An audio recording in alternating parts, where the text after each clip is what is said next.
श्रीमंत होणं हा योगायोग नसतो, ती एक प्रोसेस असते. आपण अनेकदा म्हणतो नशीब साथ देत नाही, माझ्या वाट्याला पैसा नाही. पण खरं सत्य काय आहे माहीत आहे का? जर तुमच्या सवयी चुकीच्या असतील तर नशीब काहीच करू शकत नाही.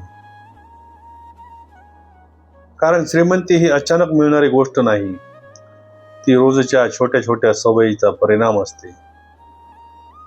तुम्ही कमवता किती हे महत्वाचं नाही, तुम्ही वाचवता किती आणि इन्व्हेस्ट करता कसं हे महत्वाचं आहे. दर महिन्याला खर्च आधी की बचत आधी? क्रेडिट कार्ड वापरून लाईफस्टाईल की SIP करून फ्युचर बिल्ड? शॉर्ट टर्म खुशी की लॉंग टर्म वेल्थ क्रिएशन? जर तुम्ही आजही जे मिळालं ते खर्च या माइंडसेट मध्ये अडकले असाल तर लक्षात ठेवा, हीच सवय तुम्हाला गरीब ठेवणार आहे. पण जर तुम्ही आज एक छोटा निर्णय घेतला, खर्चावर कंट्रोल, नियमित बचत, डिसिप्लिन्ड इन्व्हेस्टमेंट, तर हीच प्रोसेस तुम्हाला हळूहळू पण नक्की श्रीमंत बनवेल.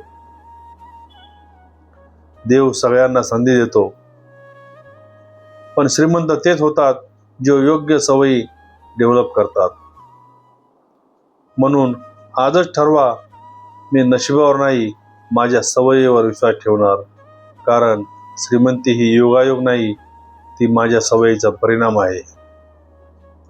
Change your habits and you will change your financial future.